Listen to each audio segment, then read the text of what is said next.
Hey, what is going on, ladies and gentlemen? It is once again that time to pick up your hammers of justice and charge into the enemy team without any support. Welcome back to the Reind games for the final part of this advanced guide. So far we've covered various ways to handle all of the tank heroes and all of the DPS heroes, to make sure that you can outplay them for about at least 90% of the time.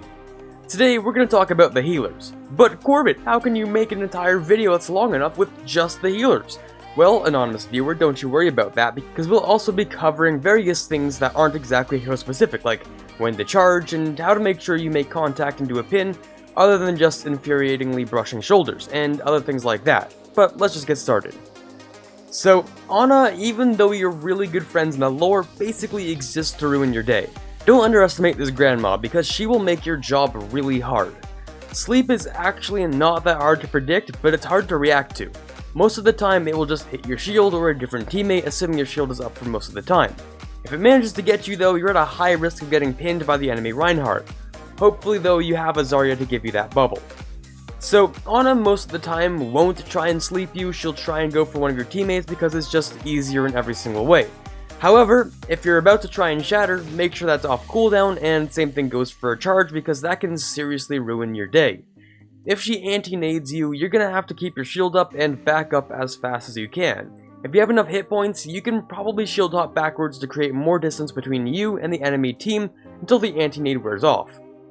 Listen to me, don't try and push until anti-nade wears off, it just won't work and your healers will use wasted efforts trying to heal you when they just can't.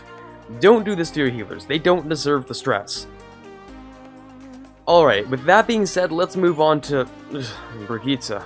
Now, everyone's been saying, Brigitte isn't as much of a problem as she was before, guys. We got that cooldown nerf, and all I have to say is, those people very clearly are not Reinhardt mains.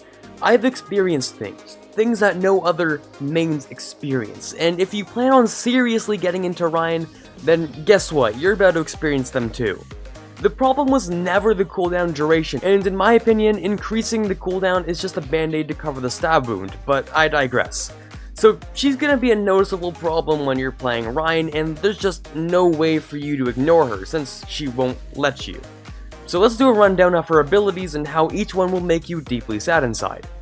Let's start with something a little less harmful, her repair pack. Now this is really only a problem if she also used her rally, since that's an extra 175 hit points that she gives to a target. So that means you won't be getting any charge kills on literally anyone, not even Tracer. And it'll take at least one, if not two, extra swings to kill them too. Next, her whip shot. Against your shield, of course, this is just a bit of damage and it does nothing else to you. But no Brigitte is dumb enough to just use it on your shield. No, of course, the whip shot comes after you've been stunned, which pushes you out of position from your team, and with enough coordination can lead to a free earth shatter. It can also be used to ruin your day when you're trying to charge people, which is nice. Unlike most other heroes, there isn't much that can be done to avoid it. Basically, just keep your distance from her to make sure you don't get stunned, which is what we'll talk about next. Now, stun is an inevitable part of playing Reinhardt. Unlike McCree's stun, if you're in range, you have no way of blocking or avoiding it except for maybe a Zarya bubble. Again, keeping your distance is something that I mentioned, but there's a certain degree to which you don't want to back up. You still, of course, have to manage your aggression towards the enemy Reinhardt and protect your team while denying space. What does all this mean? Well, in simple terms, get ready to get bashed around a whole lot. The best thing you can do is try to make sure you get stunned into a position that doesn't leave you open to get slaughtered.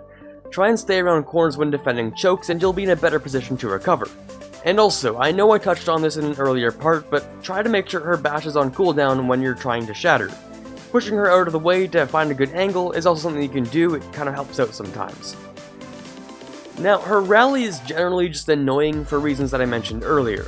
It guarantees that squishies will take at least one more hammer swing to kill, but in a realistic situation, you're not the only one damaging them, so that's not too much of a problem. Some advice though, don't try and solo a rallying Brigitte ever. Her healing combined with the armor generation allows her to outlast you in a direct 1v1. Keep in mind though that she's still chargeable. If you get the drop on her, you can get a pin, but if you don't kill her on your first swing, she'll just bash and whip shot you away, so it's a bit of a gamble. I think that's enough about Brig though, so let's finally move on to the next support. Lucio is just really slippery, and he pairs really well with Brigitte in this meta, as shown by some of the pro teams running the blitzing Brig Lucio comp. Something you have to take into account is how quickly the enemy team will advance on you with an amped up speed boost. If you're overrun, which is quite possible, it's basically game over. You have to tighten your team together to make getting picks much harder for the enemy. I don't want to paint Lucio as the devil or anything, but when the enemy team is moving fast, you either have to drop your shield and start swinging, or back up for your team to deal enough damage to slow them down. Hop skipping with your shield to make distance is pretty good if you have to, but make sure they don't overrun your healers very specifically. Next is Mercy, who is mostly a pushover if you can get close to her. Something that's fun to do is wait for her to start rezzing a target, and if she's out in the open, see if you can get a shatter on her. Hopefully it's fast enough to stop the res, and at least one person from your team can probably kill her. If she's ever using Guardian Angel and crosses your path, try and meet her with a swing or a fire strike. It'll get her to half for your team to finish her off, and other than that, there's not really much that you can do to deal with her, since she doesn't do anything to you specifically except rezzing the enemy Reinhardt. If she's in a combo with a pharmacy, just accept her death, tell off your hit scans for not dealing with her, and move on. Moira is mostly the threat that you don't think of until your shield's down. Most Moiras will just sit there draining your shield for a long time, and it's not significant damage, but when your shield breaks, she can actually drain your health faster than you think she could. Another thing is how to deal with her orbs. Now, something I know I'm guilty of is turning my shield to face the orb as it travels by. But really, you should help your team soak up the damage when it comes your way. You know, like an actual tank should. The reason for this is because it's actually unsafe to turn your shield away from the enemy team. Huh, who would have known? So yeah, don't do that. Just keep your shield facing forward like a good little Reind to make sure no one dies because you decided to chase the laser pointer. One of the things I get great fun out of is just shattering Moiras who use Coalescence. I don't really know why, but it's just satisfying, and it also gets rid of a support ultimate while giving you a free kill. Overall, I think it's a pretty good trade. The last support is Zenyatta, who, like Mercy, isn't really a big threat to you, and you don't have to deal with him that much. His orbs can't go through your barrier, and neither can his ultimate's healing either. But how often does this happen to you? Your Zarya throws in a grab, and passes into the iris, just rings throughout your ears. Is the ult dead? Was it a wasted grab? Probably, but you can still try and save it. If you have less than 50% ultimate charge, throw a fire strike, take a few swings if you can, and see if you can charge someone into a close enough wall for a random pin. It doesn't exactly matter who you hit even if it's the ulting Zen, because if you get a kill, nice. If you get the Zen, that's some free damage for your team. The fire strike will probably have gotten between 30 and 50% of your ultimate, and if you land the charge, that's another 25%. Essentially, even an ulting Zen in a grab will probably get you an ult which can be used right after Transcendence for even more kills. Not to mention that if you have an ulting Hanzo, the two ults actually cancel each other out, which means that enough concentrated fire from you and your team can probably get at least one kill. Alrighty, now that all the heroes in the game have been covered to a certain degree, we can talk about the more general tips. Boom! Tip number 1. When you're on a payload map, one of my favorite things to do is charge someone into the payload. It's usually pretty close to where you're holding generally, and it's easy to recover from if you don't get a kill. Alright, tip number 2. When do you know when to charge in?